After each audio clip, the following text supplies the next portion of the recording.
mo sa akin yung mahiwagang sombrerong suot-suot mo ngayon.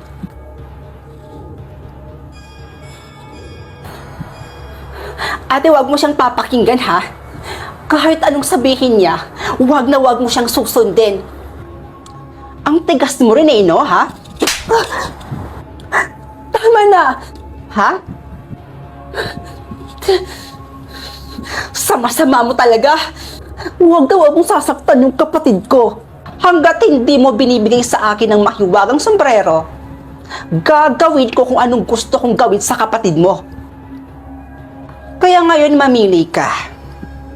Papakawalan ko yung kapatid mo tapos ibibigay mo sa akin ang mahiwagang sombrero. Or, hindi mo na lang ibibigay sa akin ang mahiwagang sombrero, pero kikitilin ko ang buhay ng nag-iisa mong kapatid.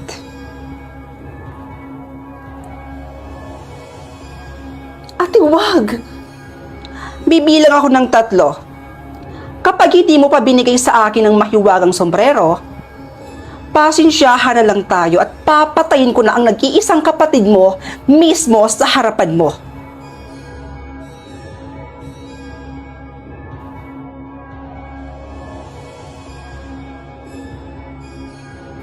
Isa, 2, 3.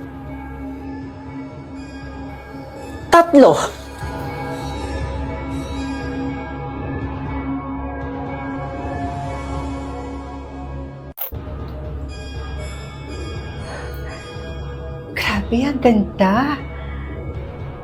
O, Mayan, ang dalaga ni Berto. Hello po, tita. O, halika na, iha. Pumasok ka na dito sa loob. Halika, sumunod ka. O, sige po.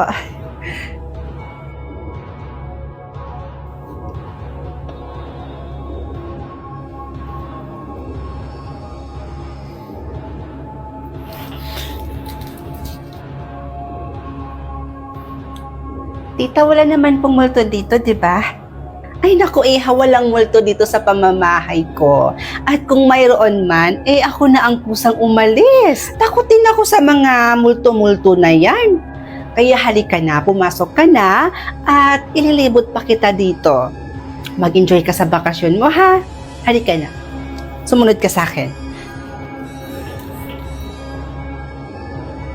Ang laki ng bahay, tita. I wonder kung nasan yung kwarto ni Papa nung mga binata pa sila. Bakit? Gusto mo ba doon ka na lang matulog? Pwede po ba? Pwede. Pwede naman, iha. Tsaka nalinisan ko na rin naman yon. O sige po.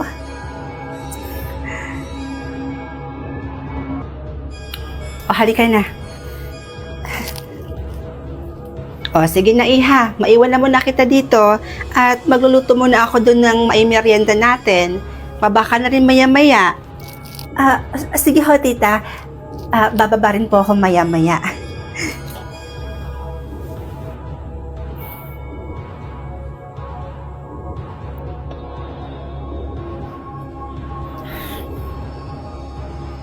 Nakikita mo ko?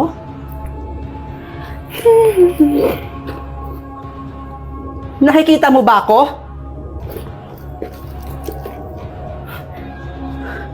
Ayaw mo palang sumagot, ha?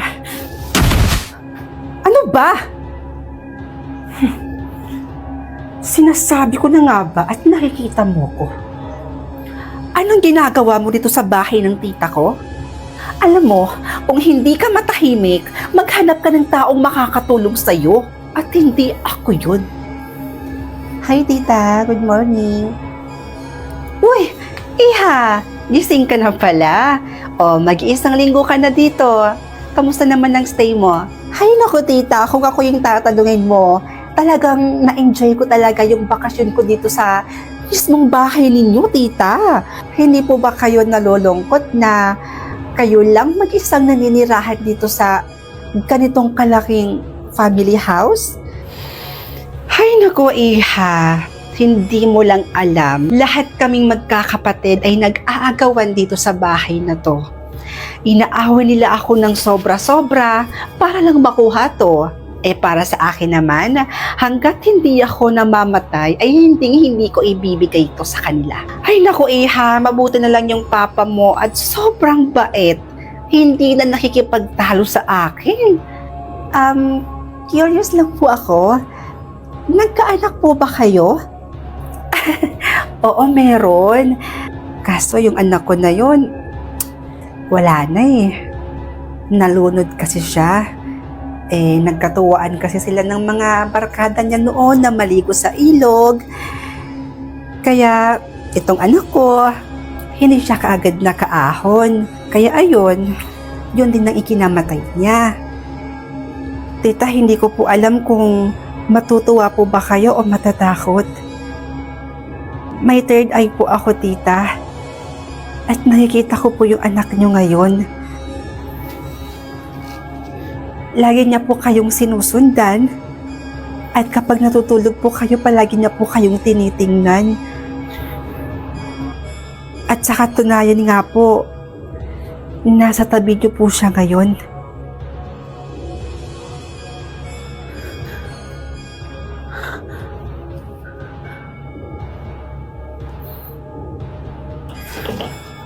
Tita? Tita, bakit may dala po kayong maleta? Saan po kayo pupunta? Di ba nasabi ko sa'yo noon na kapag may multo dito sa bahay na to, ako na ang kusang aalis? Kaya sige na, aalis na ako. Ikaw bahala kung mag-i-stay ka pa dito sa bahay na to. Kaya kung ako sa'yo, umalis ka na rin dito. Sige na, baka masundan pa ako ng multo na yan. Aalis na ako. Tita! Hindi pwede to. Hindi.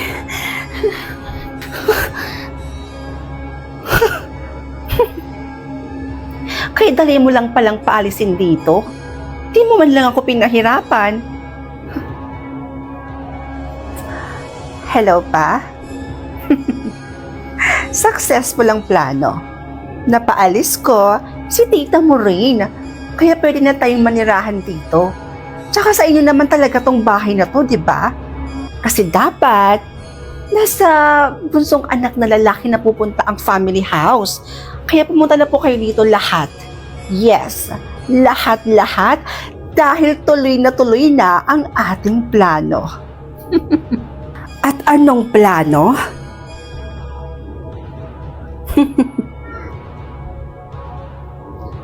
Sinasabi ko na nga ba? At isa ka rin sa mga nag-aasam ng bahay na ito.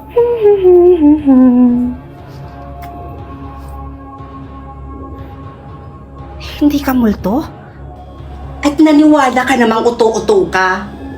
Alam mo, lahat ng mga kapatid ko ay nagsisipunta dito at gumagawa ng paraan para makuha lang ang bahay na to. Pero gaya nga ng sinabi ko, hanggat hindi pa ako namamatay, hindi ko to ipibigay. Magpakumbaba naman kayo sa mga kapatid nyo, tita. Tsaka isa pa, sa bunsong anak na lalaki naman talaga napupunta ang family house at hindi sa'yo.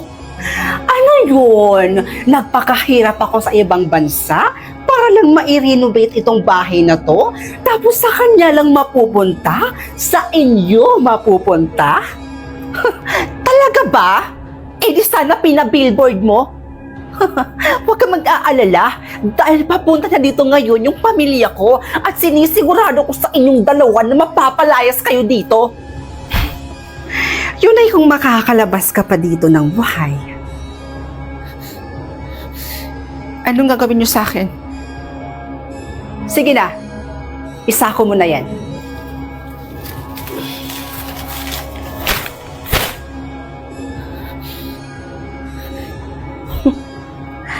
Ready na ang sako.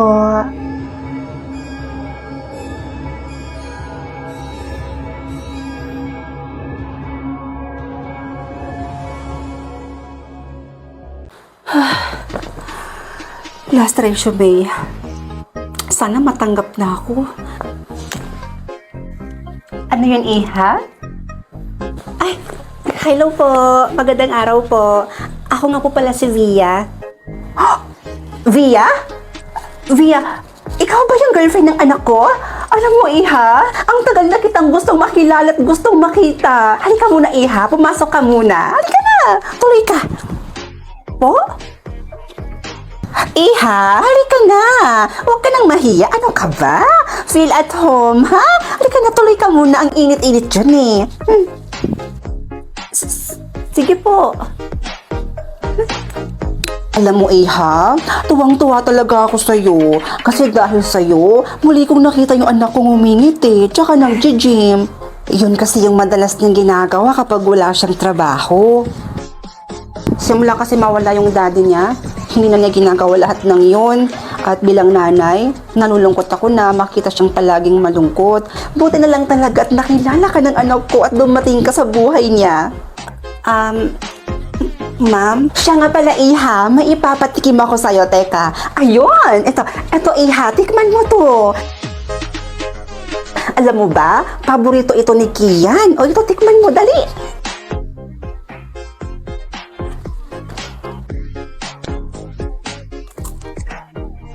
Masarap ba? Oho, masarap ho. Saan ho gawa ito? Gawa yan sa almonds. Paborito yan ni Kian. Mahilig din po ako sa almonds. O siya, sige, halika muna. Pumunta tayo sa kwarto ni Kian. Ipapakita ko sa'yo. Halika